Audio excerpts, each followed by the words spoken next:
Welcome to Poland Daily History with me, Nicholas Richardson. In this episode, we will discuss the capture of the uprising's last leader and the final battles, the January Uprising that Polish insurgents fought against the Russian Empire from 1863 to 1864. And then finally in April, it really came to an end, at least in any major way, so to say. There was still some resistance that would take place for another year or so, but a large-scale fighting ended in April.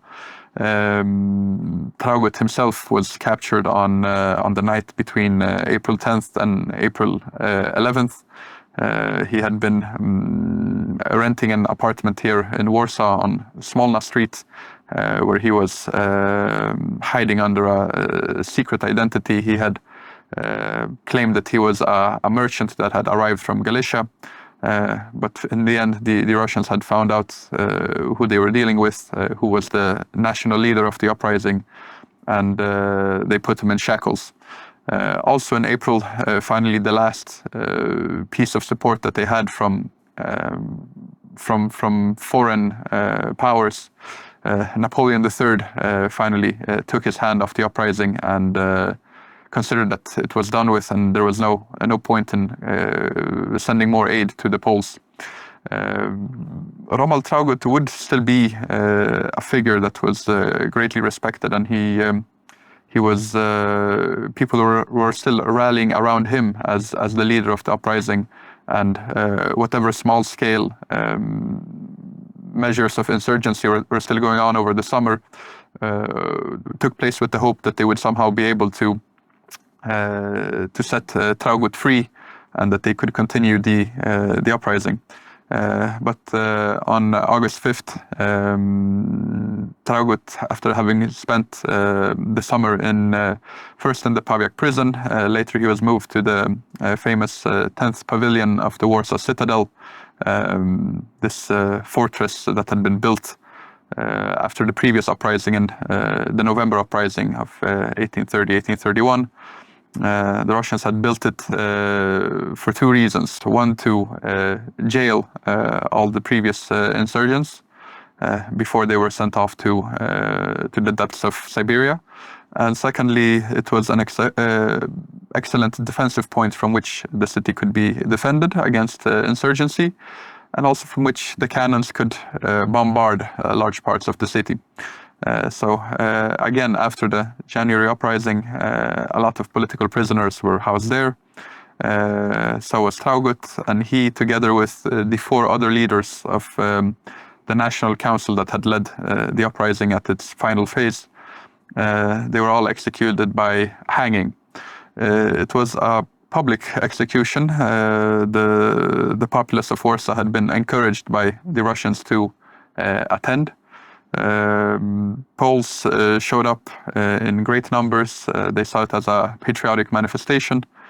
Around 30,000 of them arrived and watched Traugott as he kissed a cross, and that was his last act before being hung. The crowd was singing a religious patriotic song. And this event it remained etched into Polish memory. Over time, it would take on slightly messianic overtures. It was by many Poles compared to the crucifixion of Jesus Christ.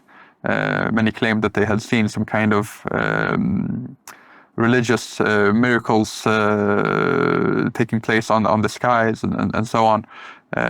So this was a legend that would later grow in the coming years. The Russian reprisals were very strict against the Poles, much stricter than they had been after the previous uprising in 1830-1831.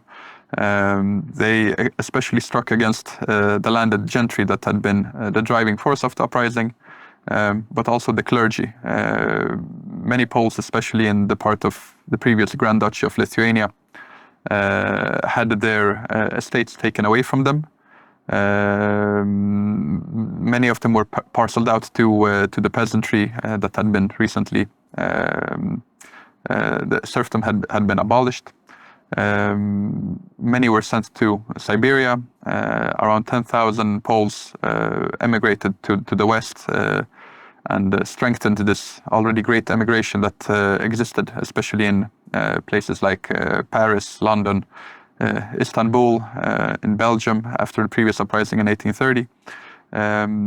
In the former Grand Duchy of Lithuania, for the nobility, apart from losing their estates, those that had taken active part in the uprising, many were simply killed during the uprising. Some of them were executed also after, but around 10,000 out of the 40,000 men strong landed gentry in Lithuania, 10,000 of them lost their lives. So it was a severe blow to their position in those lands. But also in the other parts of Poland, a 10% tax was put on all the estates as war indemnity by the Russians. After a couple of years in 1869, it was decreased to 5%, but the money kept flowing to the Russian state treasury. They had also spent a lot of money in putting this rebellion down, and now they wanted it back. The church was another source of income. A lot of estates that the church owned was also confiscated by the Russians.